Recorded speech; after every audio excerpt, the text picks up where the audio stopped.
welcome to the Old Time Radio Superman Show. This is your host, Adam Graham, coming to you from Boise, Idaho. I encourage you to check out our site, lasersword.adamsweb.us, and also visit our store, lulu.com/lasersword. Last time we left our heroes, they were off to chase Walter Huffman, who had absconded and was heading out of the country. And we're going to go ahead and pick it up with The Dragon's Teeth, we're up to 6, part 6.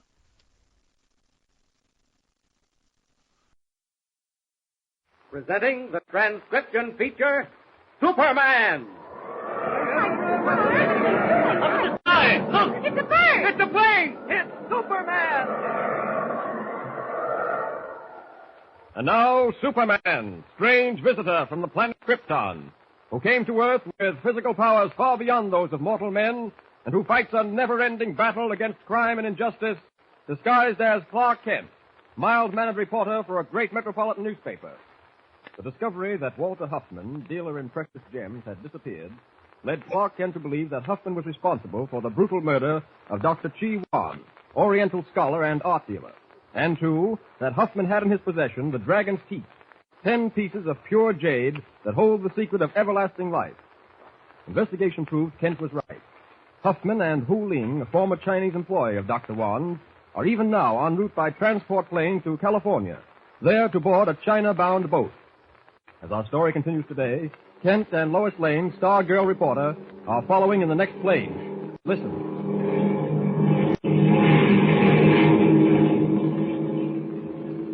According to this timetable, we'll land at San Francisco about midnight. Huffman only has a 2-hour start on us. Well, that may be more than enough if he can catch a boat. Well, you checked on that before we left, didn't you? Yes, there's a freighter sailing from San Francisco at midnight.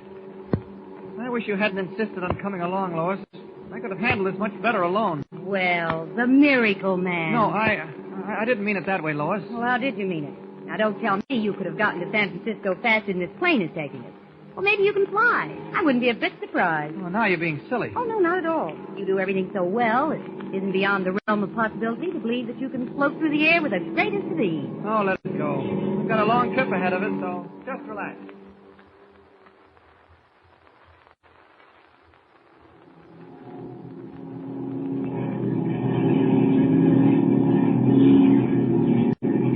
Where are we now, Clark?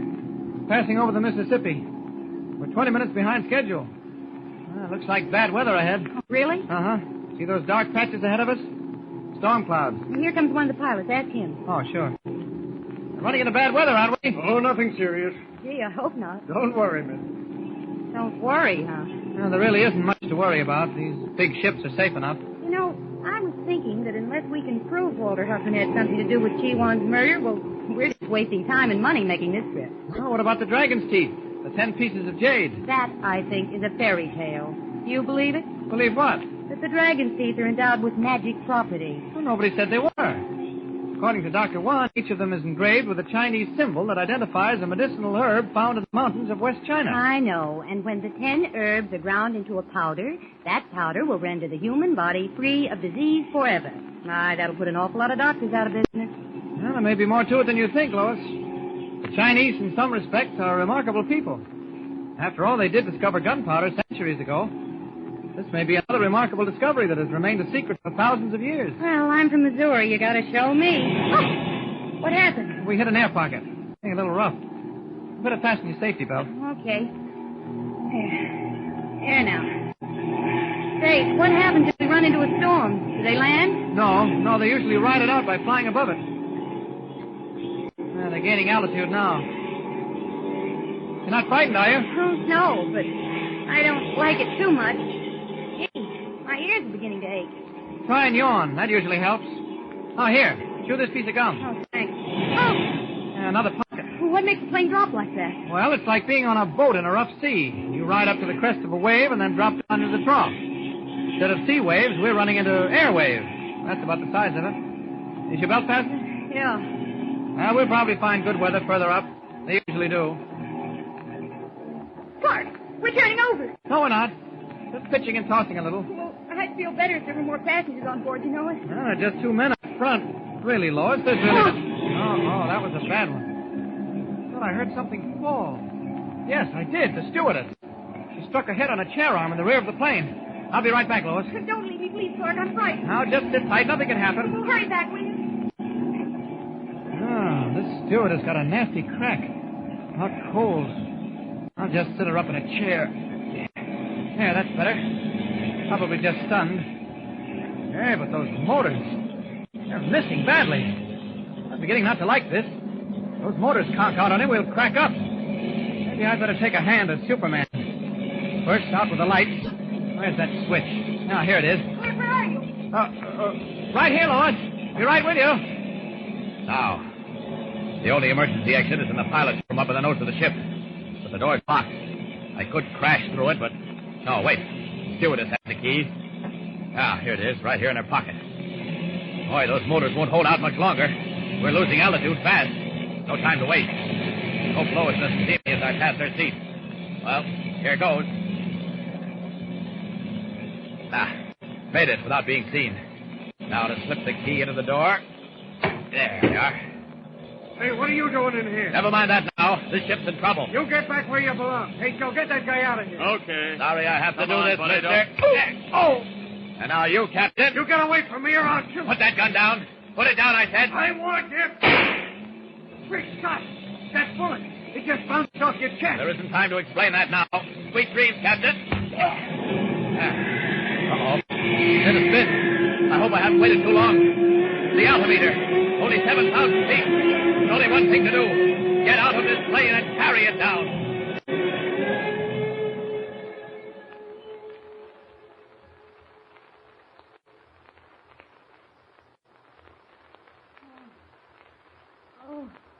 You're all right, Lois. Here, drink some water. What happened? Nothing at all. You just fainted. The plane was falling, twisting. And then everything went black. Yes, but the pilot managed to land in an open field. Well, where are we now? In a hotel 5 miles from where the plane came down. Now, look, Lois, I've got to go on, and I don't think you're in any condition to travel. Certainly not by plane. But there's a storm. The plane can't be flying. Well, I've arranged for a private ship. You can't fly in weather like this. It's suicide. Well, the pilot of this plane is an ex-Army aviator. He'll get through. Now, you'd better spend the night here and then take a train back east in the morning. All right, if you insist. I think it's best. Tell Mr. White I'll call him the moment something breaks. So long. Bye. And good luck. Thanks, Lois. As he stepped from the elevator on the main floor of the hotel, Clark Kent walked quickly through the lobby, confident that now he could be waiting at San Francisco when Huffman arrived. But unknown to him, two bright, beady eyes followed him. The eyes of Walter Huffman. Suddenly, the jeweler speaks to the sallow-skinned Oriental at his side. Fooling. Did you see that man who just passed through the lobby? Yes, Huffman. He may be wrong, but he looked very much like that newspaper reporter who came to see me. Kent, I think his name was. Remember I told you about him? Yes, I remember. Was that not why we left so quickly, because of him? Exactly, Fooling. He thought they were suspicious, those newspaper people. How did he find out we were here at this hotel? That's what bothers me. He couldn't possibly know I decided to stop off here for a few days in case we were being followed. It's strange. Very strange. Maybe you are mistaken. Possibly. I'll see. You wait here. I beg your pardon, but is Mr. Kent registered? Mr. Kent, I'll see. No, sir, we have no Mr. Kent. A newspaper reporter from the East? No, I'm sorry. Oh, did you say newspaper reporter? Yes, from the Daily Planet. Well, now, we have a young lady reporter registered, Miss Lois Lane. She was a passenger on that plane that made a forced landing. And now that you speak of it, sir, there was a gentleman with her. And I think his name was Kent, but he didn't register. What room is Miss Lane in? Miss Lane is in 507. Thank you. All right, well...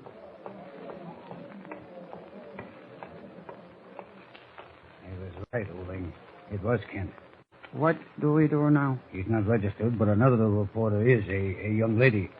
Follow me. Yes, sir.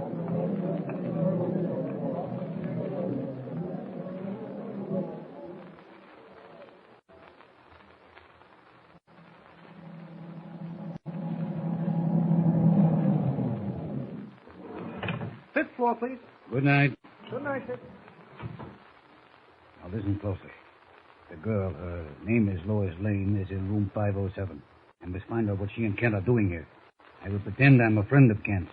You remain here in the hall. If he returns before I'm through, lead him away on some pretext. You understand? I understand. Perfect. Good. I won't be long. Who's there? Miss Lane? A friend of Mr. Kent. Just a moment. How do you do, Miss Lane? My name is Schmidt. Yes? I met Mr. Kent in the lobby. He's an old friend of mine. Well, won't you come in? Thank you. Mr. Kent said you had a rather frightening experience. Your plane was forced down? Yes, it was terrible.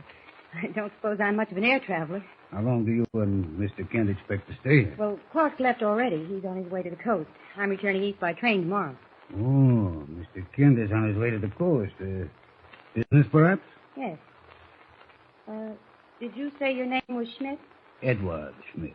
Well, if your name's Schmidt, what are the initials WH doing on that handkerchief in your breast pocket? I know who you are. You're Walter Huffman.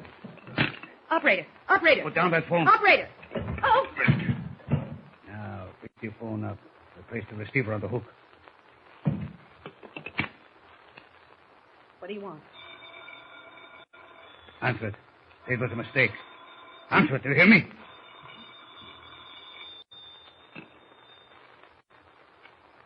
Never mind, operator. It was a mistake.